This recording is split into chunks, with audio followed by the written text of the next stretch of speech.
All right. Hey guys, Kid here, Burn One for the On Evolve Shadowverse podcast, joined as always with my good co-host over here to my, I guess, left on the screen.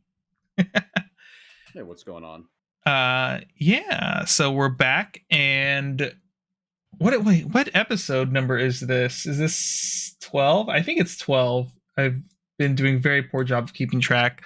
I know we've been kind of missing a week here and there. But Sometimes multiple. hopefully after these holidays things should pick back up, and once World starts getting going we should be back on the full grind nonstop, hopefully. Especially since I have a move coming up to Vegas pretty soon, which will be a lot of fun. But yeah, let's just kind of catch up first, see where we've all been. So Dean, how have you been? What have you been up to? Anything fun lately? Oh, same things as always. Got my hand on Uma. There's those production issues I did make the video about. I don't know how you feel about them. I already said my piece on that. But outside of that, sets really fun to play with. Liking a lot of the cards. I haven't actually played pure Uma yet, but I played like Forest, and Forest really did like those new cards. Made the entire deck feel a lot better. You're able to more aggressively mulligan, But I think those are really the only things since the last podcast, right? Was like Uma coming out and then like 2 locals. So Yeah, pretty much. Well, I mean, we'd had California regionals come by. true. That's It's more of a you thing. Yeah, true. Yeah, I've basically like kind of touching on Uma a little bit. I need to get on the grind for the 2 last chance qualifiers. I believe myself and another top 8 person from Canada, Sam, which we've had on the Uma cast, will be going to Texas. Is anyone else we know going to Texas? I forget. Ellis. Oh, Ellis will be there as well, which was on our original Uma review when we first decided on our Weiss channel to start trying to do Shadowverse Evolve stuff because we enjoyed the game a lot. And I think I don't know if Swafford will go there. I don't know. Probably not, but maybe. Yeah. Hopefully he does. He seems like a pretty solid player. I think he won our most recent online rank thing, which is really cool. So hopefully he comes back for that too and keeps getting points on that. But yeah, I think the only thing I've really been up to is like I've been looking at Uma and like theory crafting with people, but I haven't really been playing enough games to like qualify. Like I've played a lot of Forestcraft. I think like you were just saying, Forestcraft seemed to get like a lot of really good stuff. I think it's either going to be played a lot or it'd be like underrepresentative and it's stronger than I think some people might be considering. I'm not really sure what everyone's thought is on Forest. Have you been keeping an eye on the community for as far as that goes, or? I know quite a few players think that Forest is extremely good. I still think that like some of the turns are a little too passive at times, but I'm thinking the idea is that like Uma snuffs out the decks that would counter Forest and would like capitalize on that. So yeah, I guess we can get more into that later, right? Yeah, Suzuka. Yeah, Suzuka is a really good card for Forest in general. I want to say, your camera probably not gonna catch this up.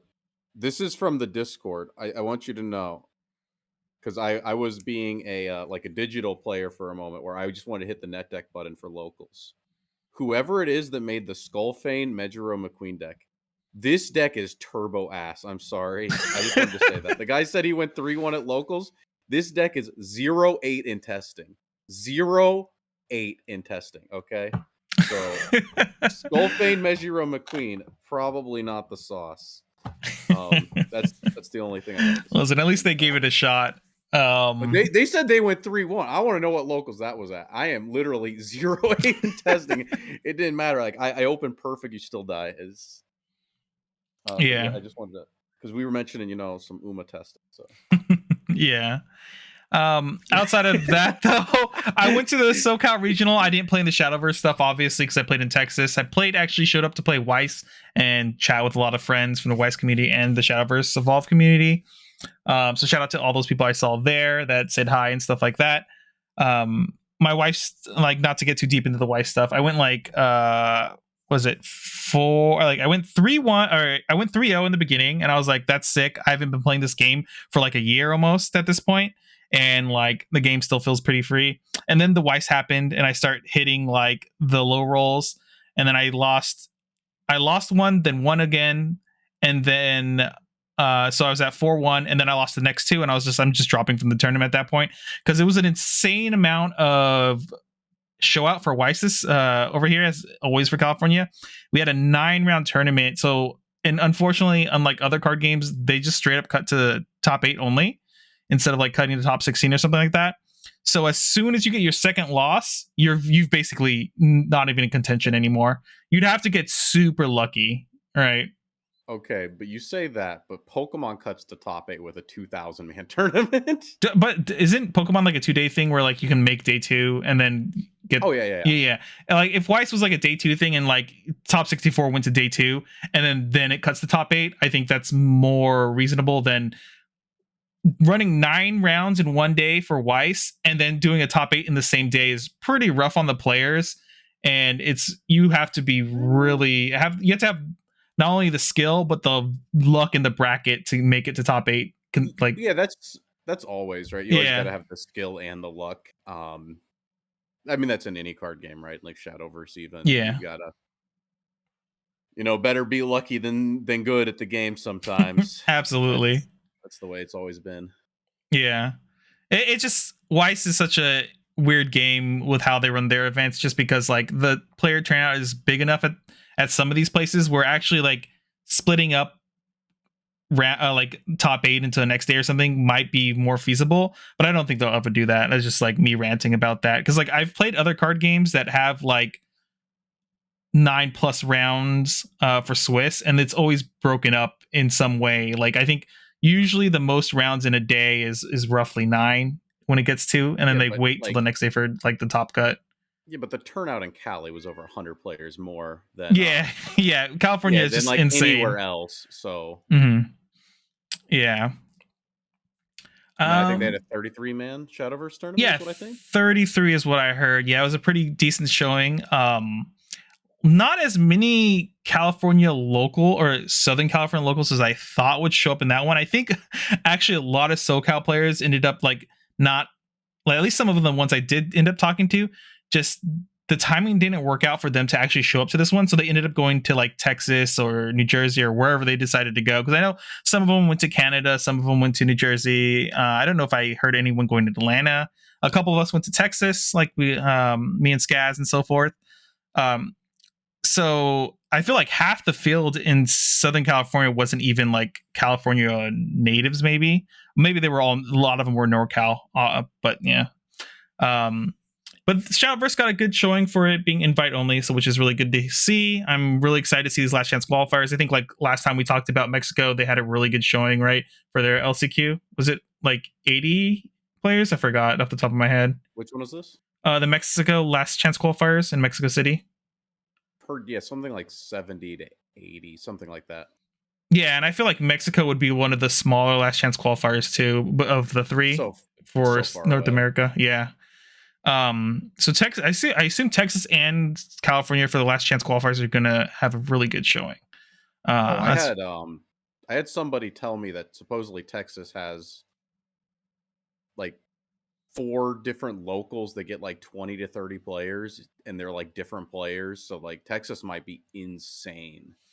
Yeah, I think like the number of players. Texas for card games in general always has a lot of players, but it's because Texas is so huge that like each player base in Texas is like, there's like the Houston group that all congregate together. There's the Dallas group that all congregate together, stuff like that. And because they're so far apart, they're hours and hours apart. So like those play groups never really generally mix unless there's a really huge event to like show up for like a case tournament or something, is from my understanding. So like they just have like really big pockets of players at their major cities that end up coming down for these bigger events. So Texas is probably going to be a pretty huge last chance qualifier, and I assume California will be incredibly huge as well. I'll actually be surprised if Texas has more players than California. But I mean, I guess there's always the chance, because Texas, I think even when we were playing Weiss, Texas was one of the bigger events, right? I feel like it was like it was like third or fourth biggest event. 4th out of 5 is not big, but I think it was always one of the smaller What? ones. There's like California, New Jersey. I wasn't even including Cali. I was talking out of the 5 that we would go to. Oh yeah, yeah. I don't. It I was. I maybe I feel like am wrong. I always felt like Texas was pretty big. Maybe it's more like really big for Vanguard. that's probably right. Yeah, because I always remember hearing huge numbers there, but I didn't ever pay attention to. I just all I heard was like, "Oh crap, we're playing 7 rounds today" or some crap like that. Right. Um, but yeah, I'd be really surprised to see if California ends up not being the biggest last chance qualifier. So I guess we'll see when that happens. It should be in a few weeks. I think the first one, Texas, is in what the. Let me look here on the calendar. It's in like 2 weeks. Yeah, is it the 13th actually? I think it is the 13th, right? For I'd have to go look at my flight tickets again. So yeah, those are coming up, and then it's a back to back, right? So then the next weekend after Texas will be California. So that's going to be a hectic week, 2 weekends for myself at least. But yeah, so I guess you have anything else to talk about? Otherwise, we can just jump into California Regional. I have the top 4 deck list on the side here. We can switch to different screens so everyone can see. Not really. I think the other UMA list I played, I guess I'll mention real quick, is played Winning Ticket Sword. And if you open right, your opponent like scoops up on turn 4. So that's pretty cool. Usually don't open right, but we're not playing to win here. We're playing to ruin one person's day. One person's day at locals. Nice. But yeah. Oh, I guess. I mean, I'll talk about this when we talk about UMA. We'll just hop into the top 4 qualifying, or I guess top 3 qualifying decks for. Oh, I forgot to add Dean's source here. Hold on, I got you, Dean. Don't worry. Okay, I can just talk from here. I got you. There you go. All right. So let's see. So first up, we got first place here, Dragon, surprising, seeing after the Shenlong hit. That's something to be kind of surprised about. I talked a lot with people. I mean, too, in the Discord, where it's just like I think Dragon was still pretty good. It's just you don't naturally auto start at like 30 life because you play 3 Shenlong and 2 Evos. Did you think it was good? I thought the deck was good. But like there are times where the deck can feel really bricky all of a sudden, and you're like kind of like floundering for a turn or two, but then it could find its way back if you had the time to get there. And sometimes you did have like the opportunity because your opponent didn't actually have enough pressure to like force you into losing the game. And the fact that you had before was like Shenlong, Evo, heal 5, here's a big ward you have to deal with now too, made it so like those bad hands, Shenlong gave you the time needed to fix everything. So now I think the deck is still relatively good. I don't think it's like super amazing or anything, but I still think it's playable enough that like you can still play relatively aggressive and win games still. It's just you don't get the luxury of having 30 life essentially, right? And I guess there's many discard outlets. Well, not only that, the hand fixing is big, right?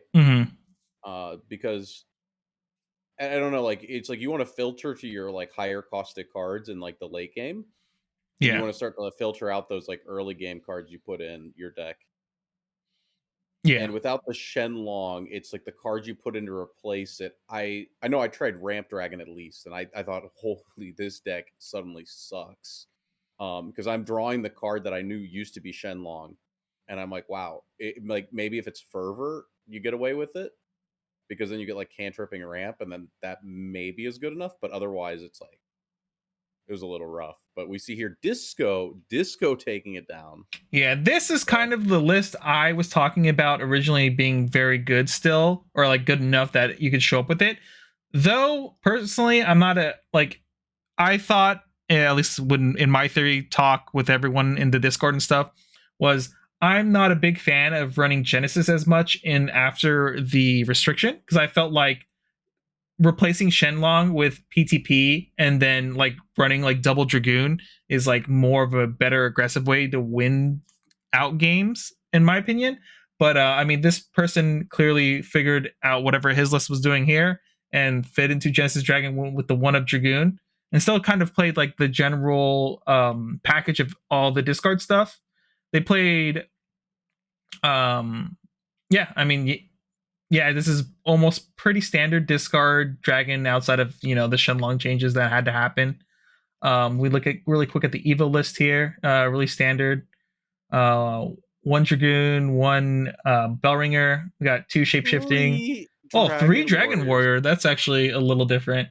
I guess you have the room now because you lost Shenlong, and then two Forte as always. What are your thoughts on this list? I think personally it looks just pretty solid overall. If I were to sleeve this, I think I'd go 2 Dragoon, 1 Genesis. And if I wanted Path to Purgatory, I think I'd find a way to put a second one in. Yeah, that's kind of what my thought process is too, for the most part. Originally, I But said you should be running two, especially if you're gonna go harder on Dragoon, because there are a lot of, like, when I first played Discard Dragon, we decided to throw in like two PTPs for the hell of it, and it made Dragoon lethal more often than not because of the yeah. extra 3 card draw. Other than yeah, it's a disco dragon list. And ultimately, doesn't matter what I would change because Yeah. you're kind of probably not going to be sleeving this. I mean, you have more cards to work with now, right?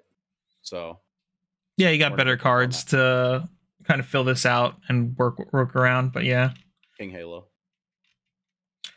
All right, this is the other Mhm. part that was kind of surprising, but I guess I shouldn't be as surprised because I know California in general. I think even in NorCal, there are a lot more Forest players around here for whatever reason. And so with second place Forest list here, Was third also Forest?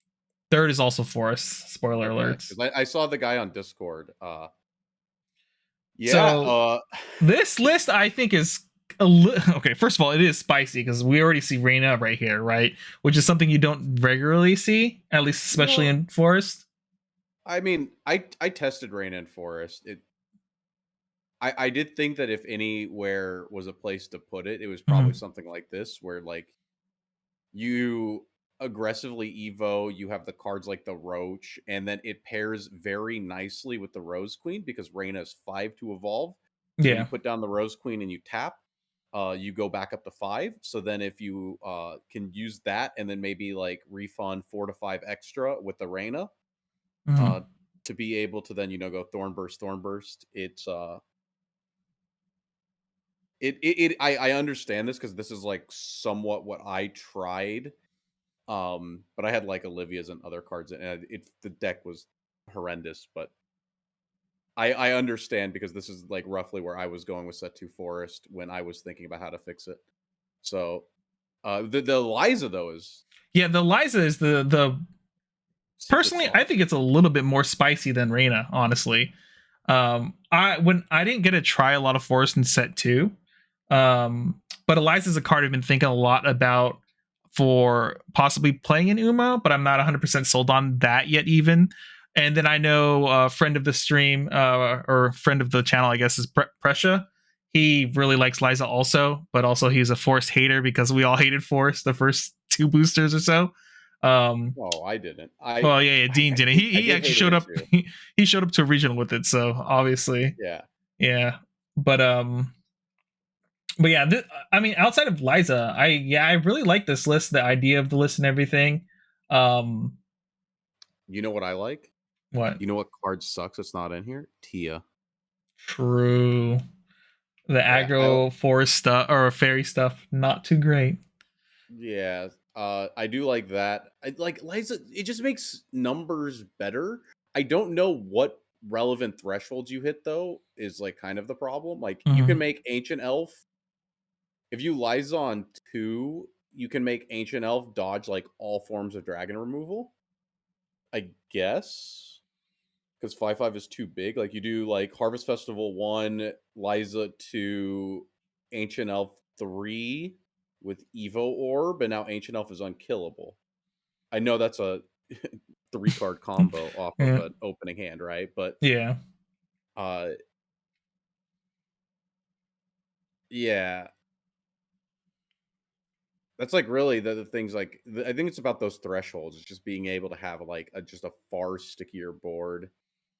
Like, how do people? Does it make the Aria harder to out? You can't conflag the Aria if you have the Lies on board first. Oh, true. That is a pretty big thing, right? It makes Surefire Bullet pretty garbage against like Thorn Guardian or Thorn Gardener, right? And also against Ancient Elf, right? Yeah. Yeah. So yeah, I mean, it looks solid. I think this is a pretty good list. Actually, no complaints here, and I like the ratios. I like the threes and the twos. We Yeah, hate me ones. too. We love threes. You're like, we So hate ones. We have a little PTP down here action though. One of.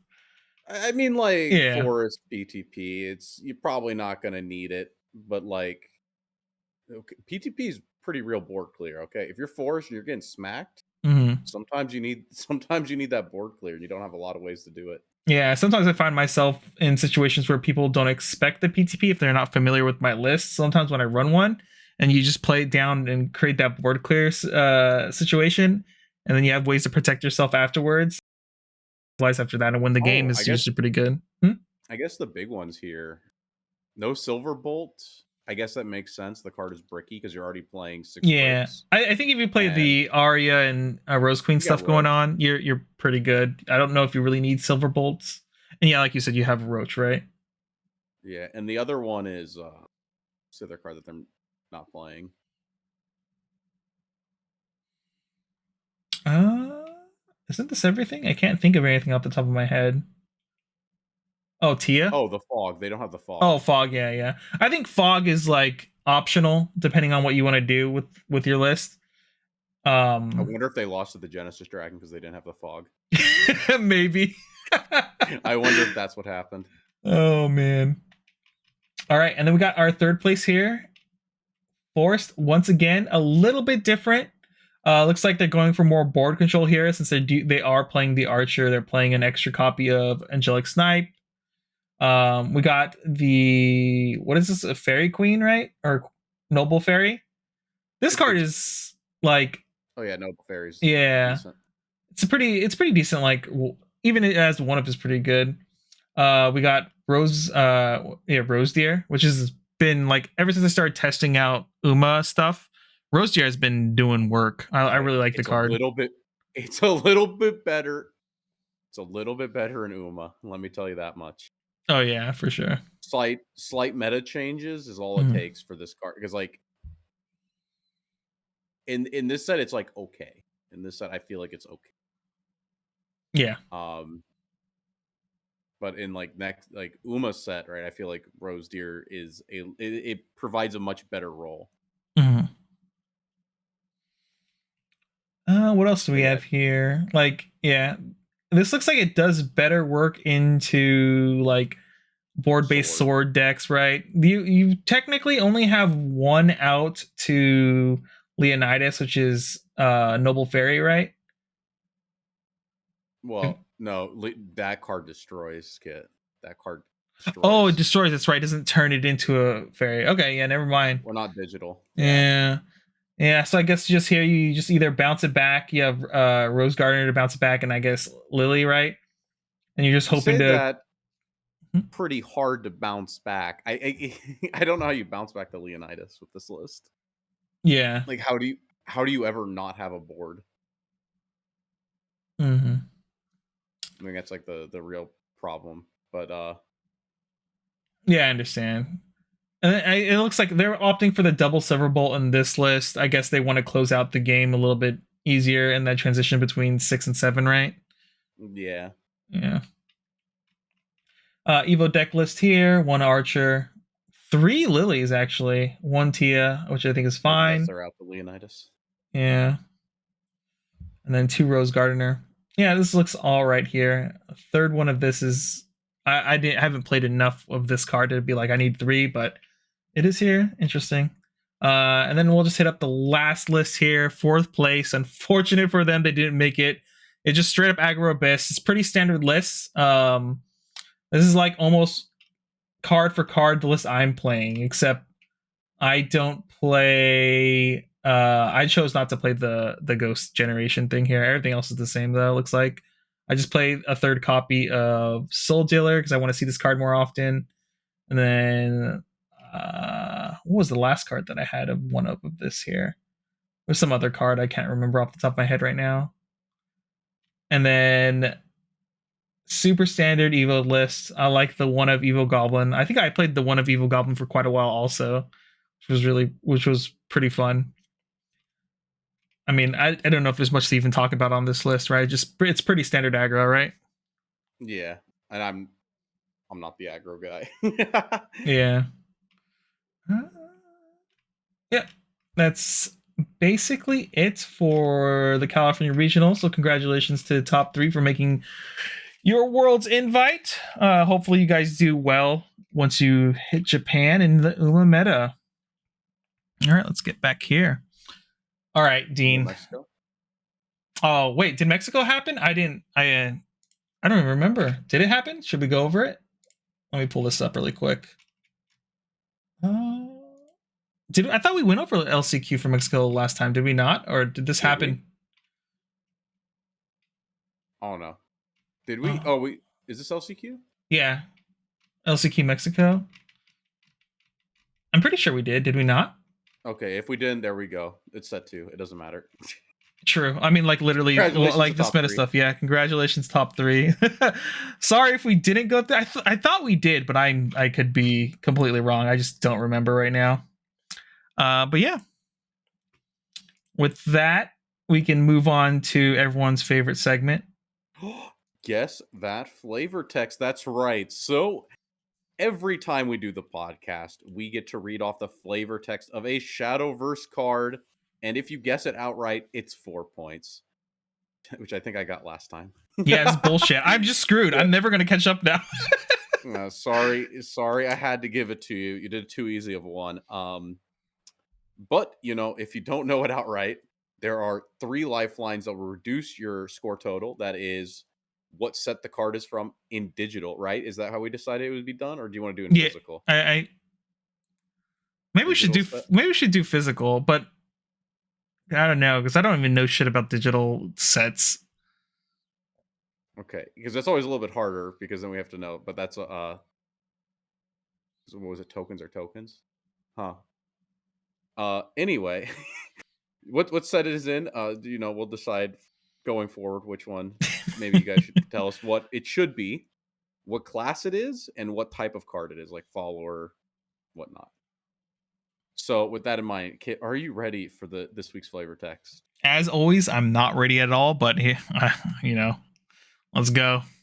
Okay, so the cafeteria, the school is out of this world. I'm so glad I enrolled.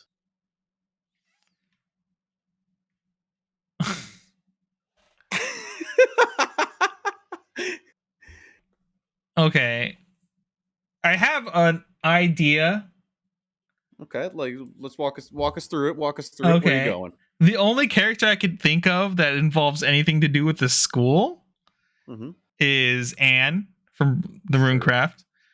Ray also goes to that school, and so does Craig. Well, fuck them. No, but wait, did you say cafeteria in the start? Yeah, is that part of it?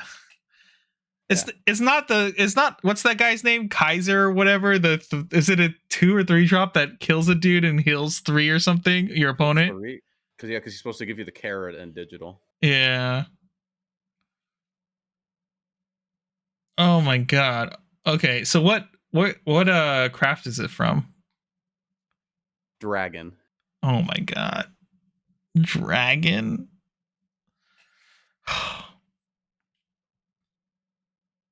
Dude, my brain is just. Oh wait, Uma's out now, so Uma is in there as well, huh? All those horse girls go to a school, don't they? Wait, do they? I watched the anime, but I don't remember them ever going to a classroom. All they did was race and dance like idols. They only danced like twice, I think. Yeah. Did they dance more? I don't remember. God, am I supposed to? Wait, say the quote again one more time. The cafeteria. The school is out of this world. I'm so glad I enrolled. I hate you, Dean. I'm so lost. All right. Um.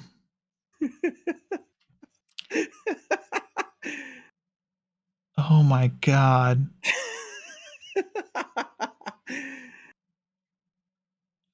Okay. Have we decided what's how we're gonna? Okay. You should just tell me what physical set it's from because What there's physical set it's from? Okay. yeah. Wait. How did Uma work in digital? It was just like a random collaboration, right? Do they don't have their own cards, right? I mean, they have cards, but it's like not. They do have cards. Oh, well, I thought were they all art in digital or? Uh, yeah, they're like alt arts. Oh, okay. Yeah. All right, just tell me the set. Physical set. Yeah. Uma. Fuck me. Oh no. Oh no. I don't even know any characters in Dragon that talk about food ever. From Uma. Crap.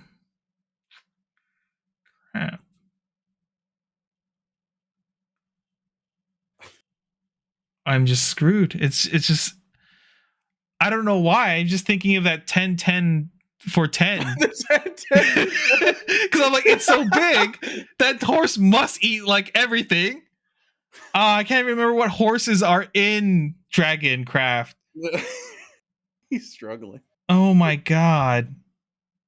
Well, maybe I thought that we had all played with a little bit of Uma. Oh we yeah, reviewed the set. We did, but it doesn't mean I remember all the horse girls. There's so many of them. They're like Pokemon, basically. There's like 1,000 of them. It's true. We're like 84.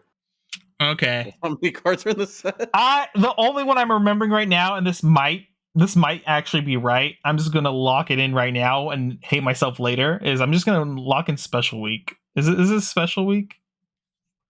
Well, I want to tell you something, Kit. Yeah. You know that Oguri Cap is the horse that likes to eat a lot, and that's why you can feed her 3 carrots. No, what? But Oguri Cap definitely doesn't have a card in digital. Special Week does.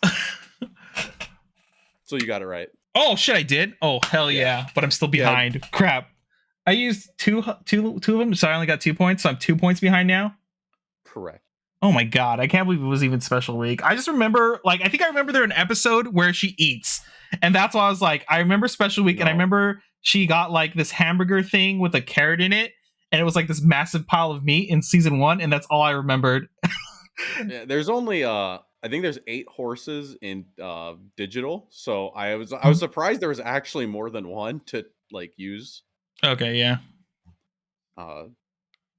Okay, so here's a weird question. If I use a horse that's in physical, right? They're all followers in physical. Yeah.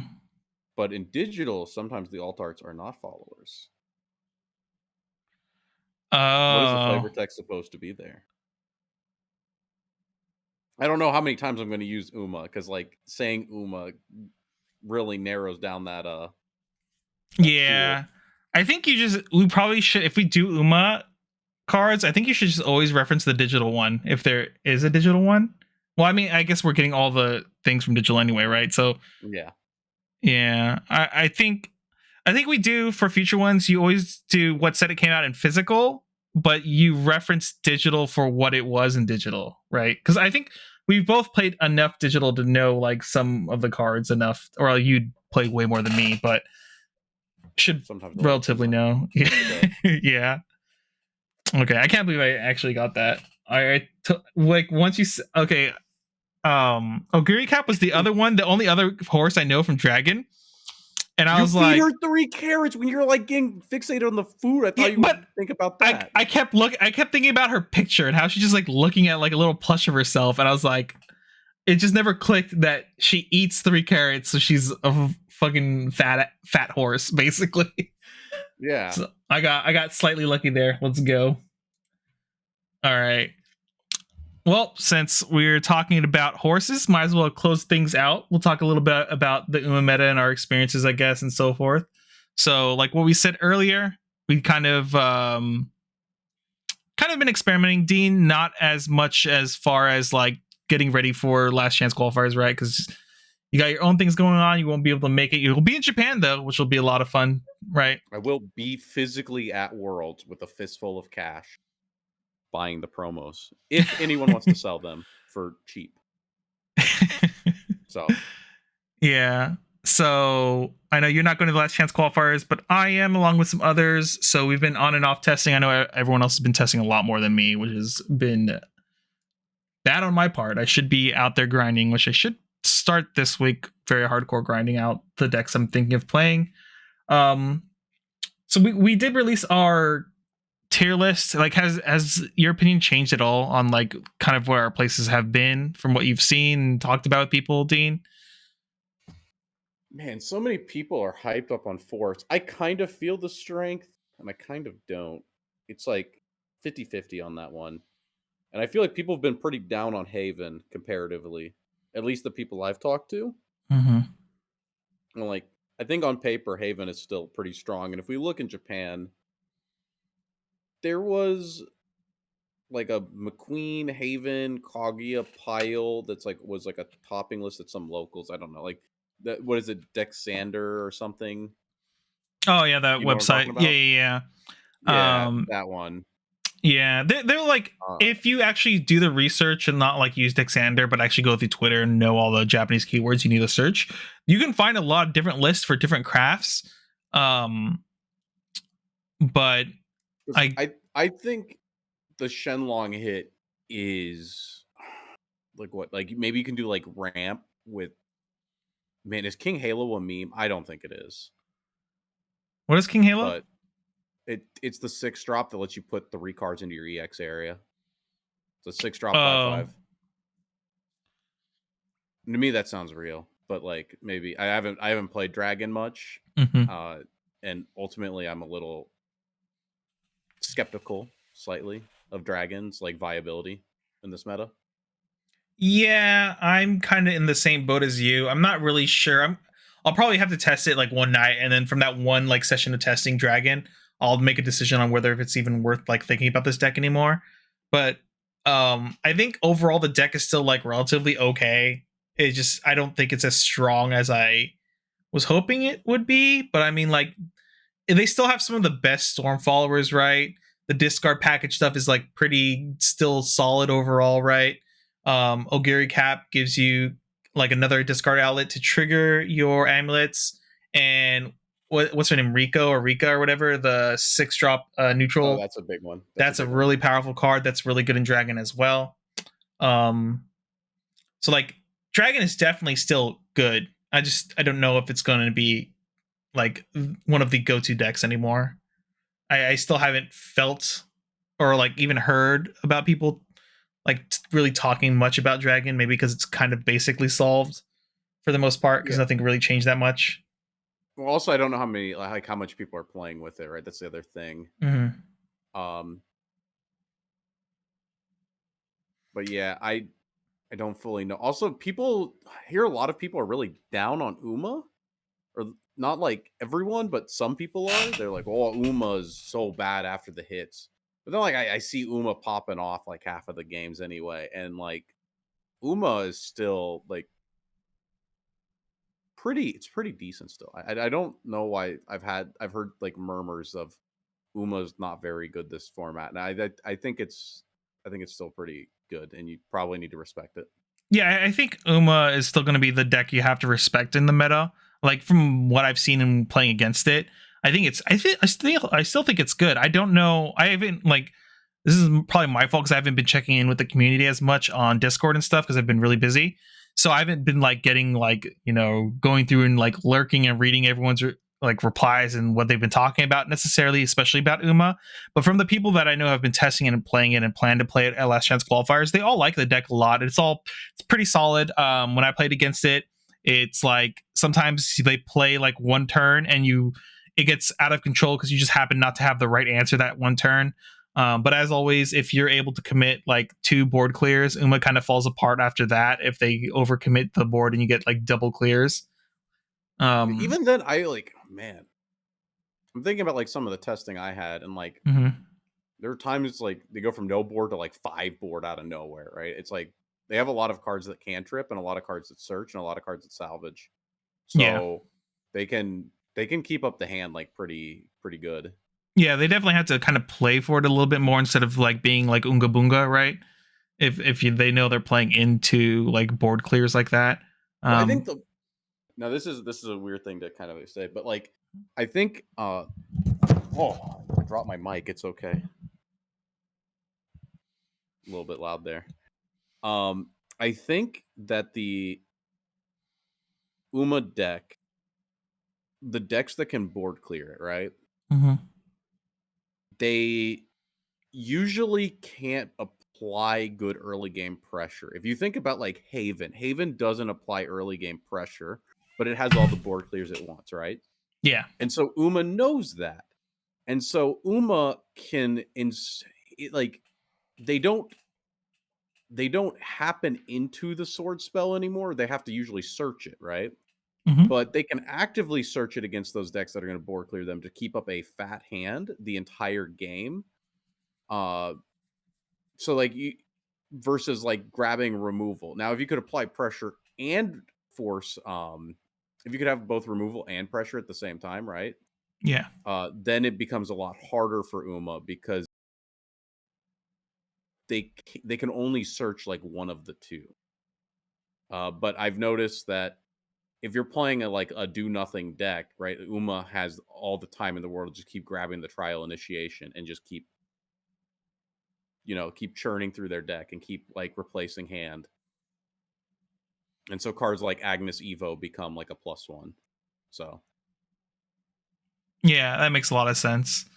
I definitely need to like see a lot more games in action for like all the current Uma lists running around.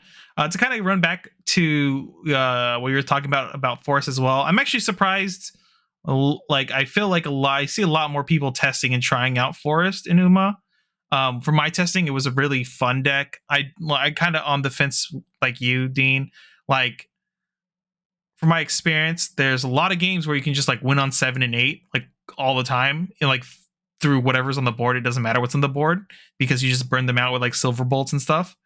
Um, but then there are other games where I've played and it's just like you're literally struggle bussing the entire time until you get like choked to death basically because they keep applying so much pressure that you like the way you answer their board is just like bouncing or bottom decking their stuff, and sometimes that's not enough because you're only hitting like one thing and you need to be hitting like two things. And so if like the Uma player for example is smart about like when to engage certain followers even if they like give up a turn of attacking, that could be enough for Force to just fall apart at that point because a lot of times I felt like if I'm unable to like bounce a card back to hand and then crash my Evo follower into another one to like sort of 2-for-1 in that way, and so they can have like a lost in tempo.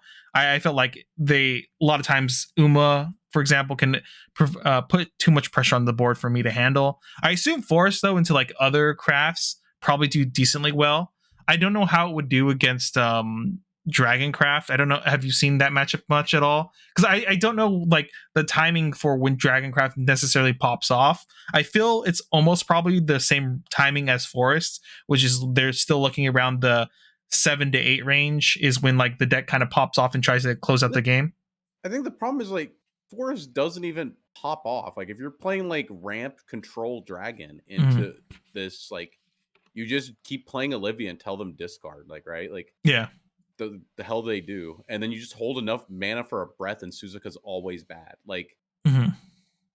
don't commit to the board so that Suzuka like top decks, like just don't play the bell ringer. So like I don't because like Suzuka is like really the big Forest got Suzuka, and that's pretty, and they got the more bounces, and Mm-hmm. that's like all that Forest got. So like I don't know, like Silverbolt,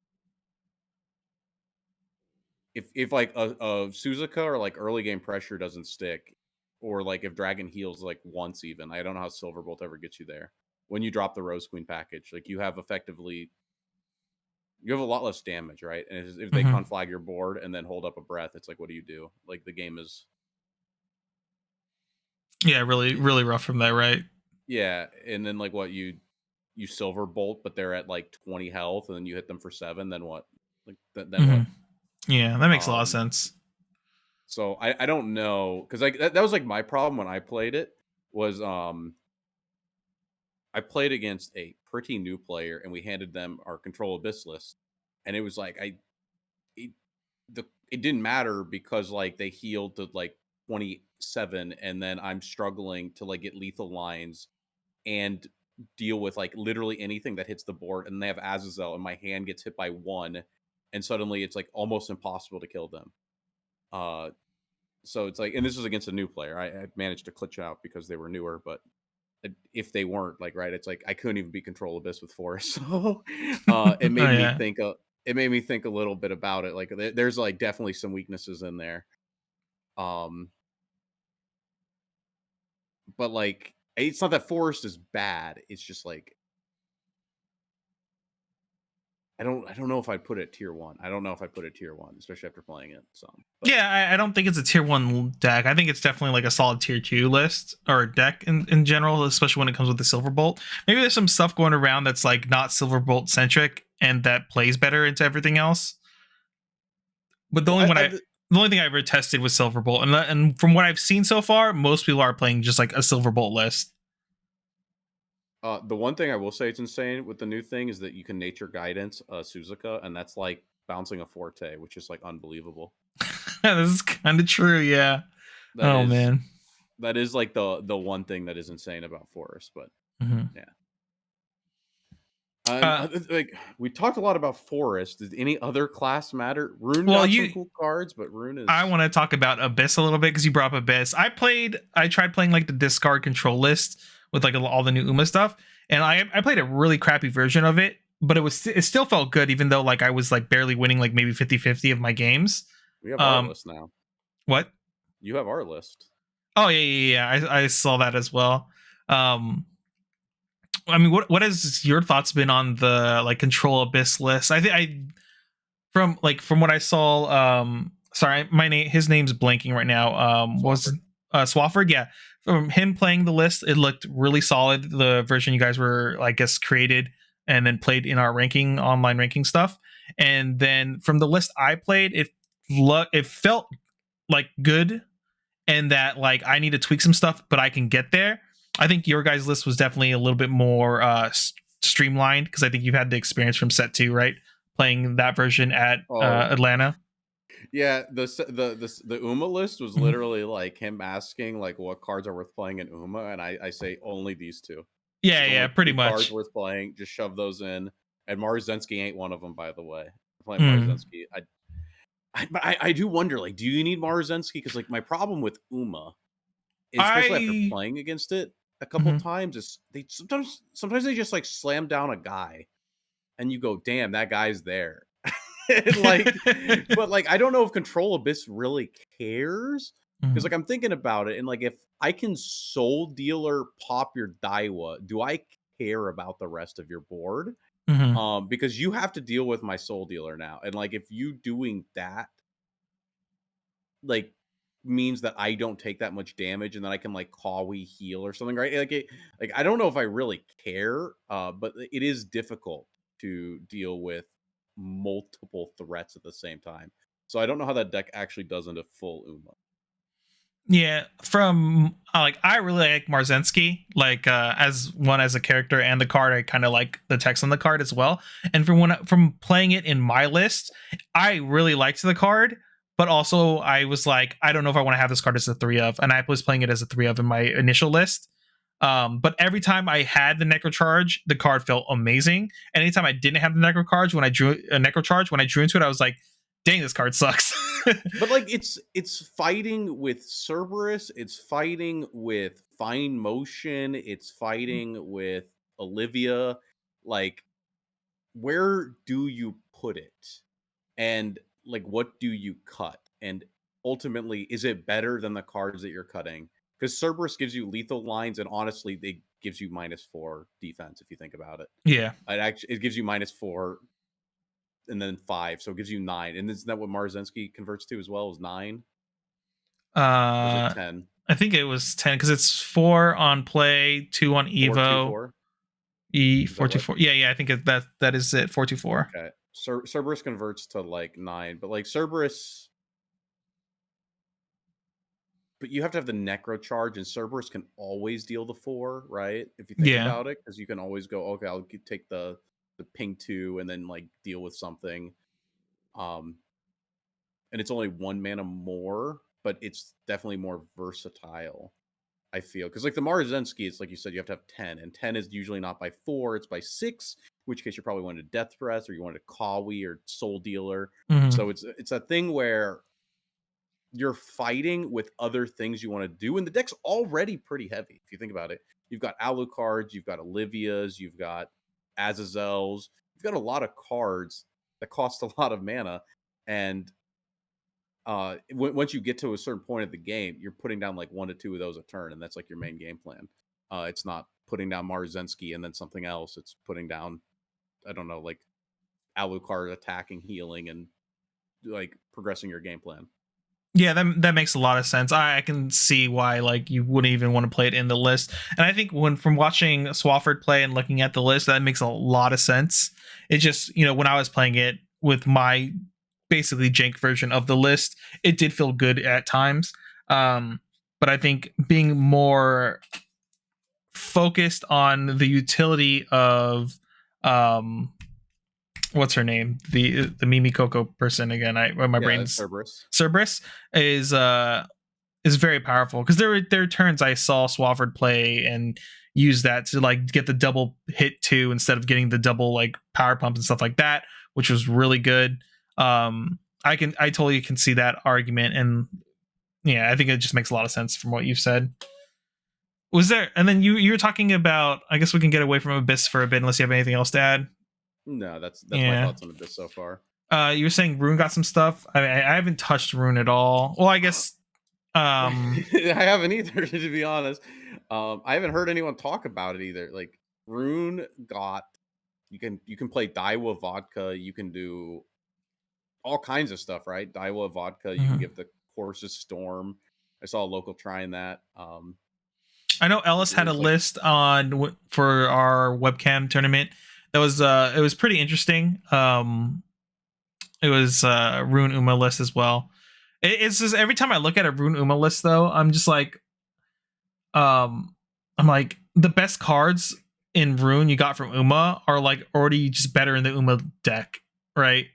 yeah, So yeah, that's part of like the me, real yeah, problem. part of me is like, you like, why would you play Rune when you can just play Uma and you're just playing a better like Rune list basically. Yeah, because like, what do you can gain like D shift, but like not even you can Mhm. Daria.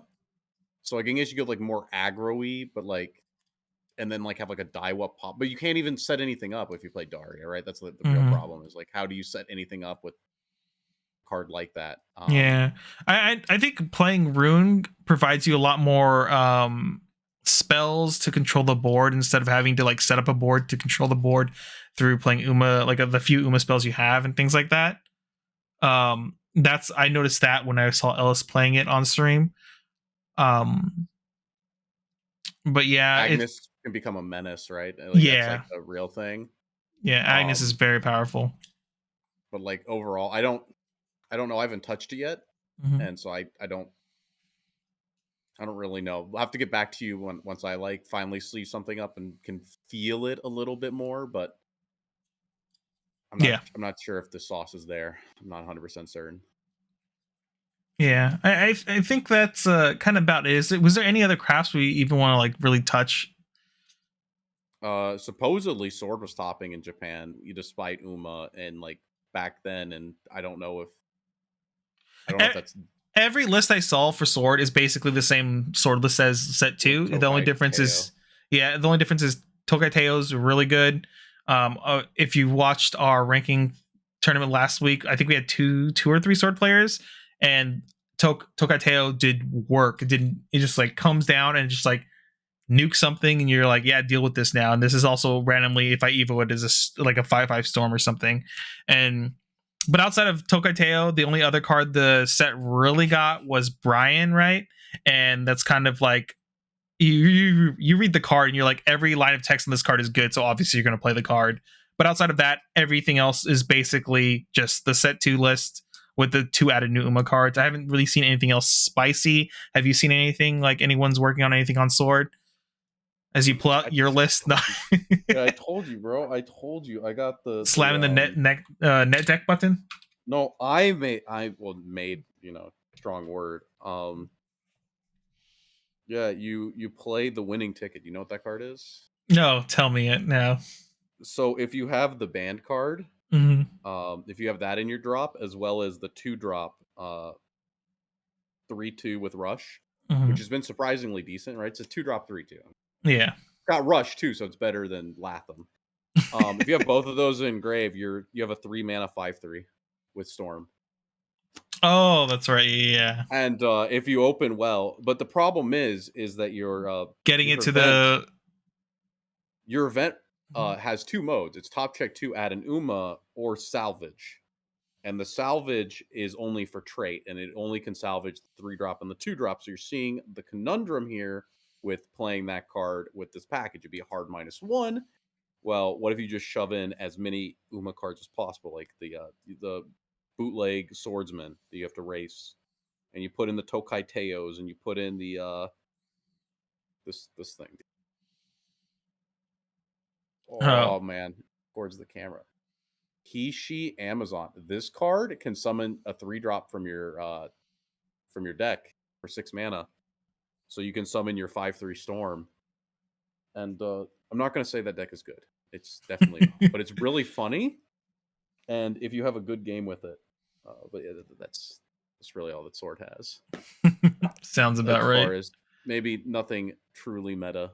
I think the ultimate problem with Sword is it gets picked apart by Agnes. So like, Mm-hmm. and I it's think a little, even Tokai Teo is. Yeah, a lot of the low to the ground aggro list in this meta just kind of get blown out by like Agnes existing and Uma being a bigger threat than. Yeah, it just feels like if you queue an aggro list that's low to the ground into like Uma, you would just probably eat crap and die, and like more times than not. It seems like, especially if they literally like Agnes Evo turn 2 going second, you're like, oh great, this is really hard to deal with now. So but I think they kind of. What's up? I'm just thinking if there's any other classes. Yeah, I kind of that kind of wraps up. I don't think there's anything else really worth talking about, really. The only other thing is like what Haven is literally like set 2 deck. I don't think it got anything worthwhile from Uma to play. Some of the cards later on become pretty decent. Like McQueen is a decent card later on. Well, I saw like a Japanese list that was like playing McQueen plus the top check 3 amulet, plus like Aegis. But the idea is that like you're able to fix your draws a little bit. Yeah, which is nice. It's great. It's like you're not drawing like one card to look for an answer. It's like you're looking at up to 4. yeah. I Like, think oh, that man, card's I need to theme this next turn. So yeah, those type of cards, especially in like control lists, are pretty solid overall. But yeah, I don't think there's really anything else worth talking about. I think that kind of wraps up anything, unless we have any last minute add-ons. Dean, you got anything else you want to do? Shout out, talk about before we say goodbye?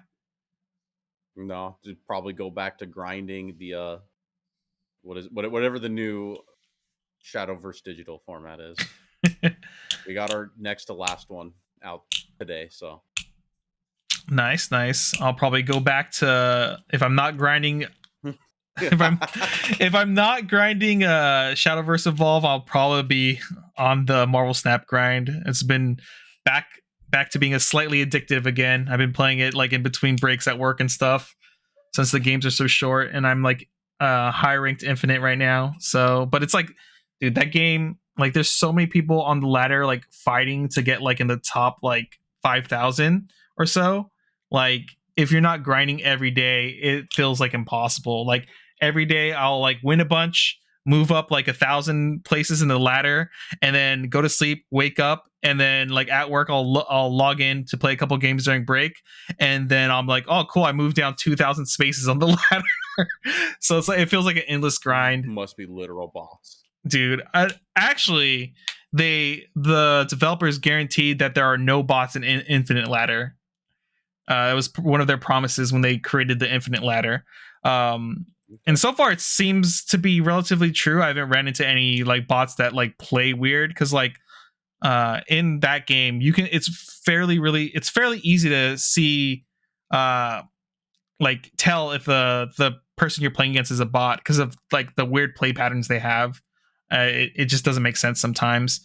um but yeah, so yeah, I'll probably be on that grind whenever I'm not grinding Shadowverse Evolve.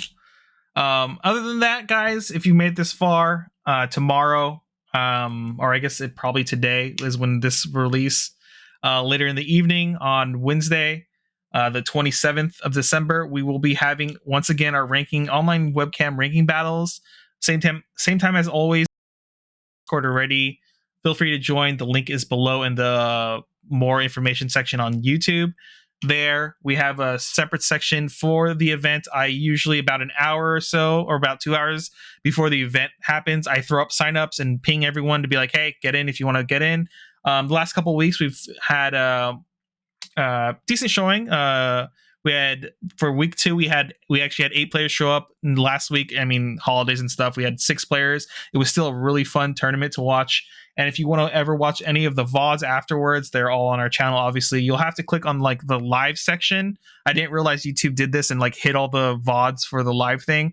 What I might be doing later in the future for those, maybe if we start cleaning up our commentary and getting better at doing commentary for Shadowverse Evolved, I'll start cutting out the games separately and just putting up as one video for each match and so forth.